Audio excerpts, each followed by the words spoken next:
Jonny May claims England have got their mojo back. England's player of the series called it a line in the sand.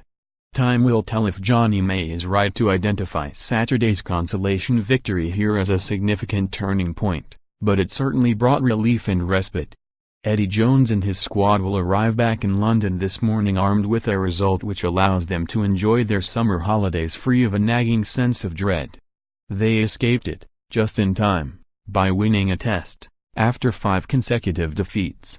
May's late try, superbly created by Danny Cipriani's perfect diagonal kick, was his 3rd of the tour.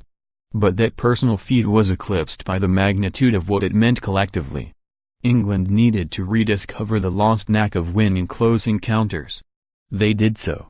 Although after defeats in Johannesburg and Bloemfontein it was a dead rubber, England knew the stakes were high.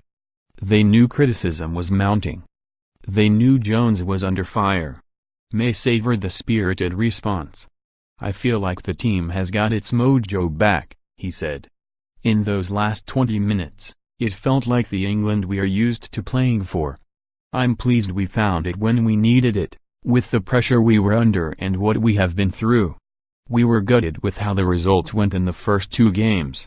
It doesn't make it okay, but we're in a good place now having won that game. It's a bit of a line in the sand. I'm confident we will be a better team come the autumn."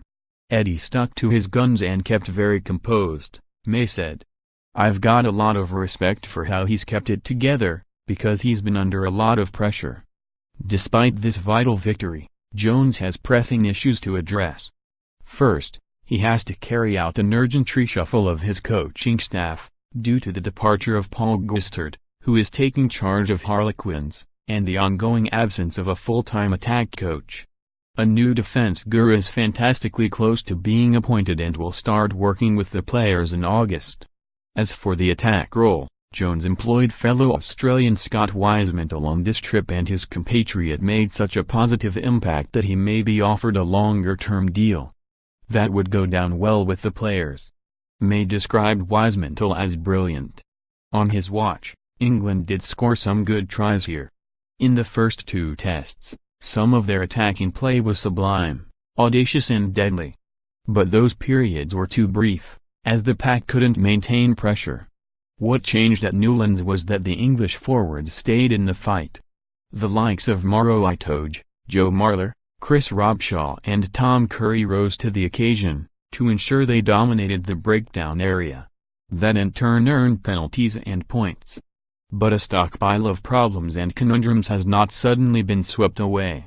Owen Farrell delivered a commanding performance to drive his team to victory, but he remains a novice test captain. The fact the head coach is keeping the door ajar for Dylan Hartley to return suggests that the leadership riddle has not yet been solved. Linked to that is that England took too long to address their disciplinary failings. They couldn't stop the rot until the series was lost. Also linked is the midfield selection picture. Farrell may yet emerge as the right fit at No. 10, instead of inside center. George Ford was dropped for this match, and while Cipriani has fought his way back into the team, he still has ground to make up in order to become a genuine World Cup candidate. In defiance of all the doubts, Mike Brown switched to the wing effectively, but Elliot Daly was less convincing at full-back, and defensive lapses undermined Henry Slade's audition at outside center. Jones will want to see Manu Tuilagi and Bento fit next season. The primary shortcomings lie up front. Billy Vunipola's injury jinx is surely spreading alarm. Jones will agonize over whether to recall veterans such as Hartley and Dan Cole, or trust Jamie George and Kyle Sinclair to forge ahead to the World Cup. There is still a need for another mighty lock to complement various athletes. At least there has been progress in terms of the back row. Brad Shields may soon usurp Chris Robshaw at blindside. On the other flank, Tom Curry has emerged as the open side England have been looking for since Neil Back retired. The 20-year-old's rapid rise at this level is the best news of the tour. That development and Saturday's win cannot mask cracks in the facade, but another loss would have seen it crumble to dust entirely. So at least the Jones regime is still standing.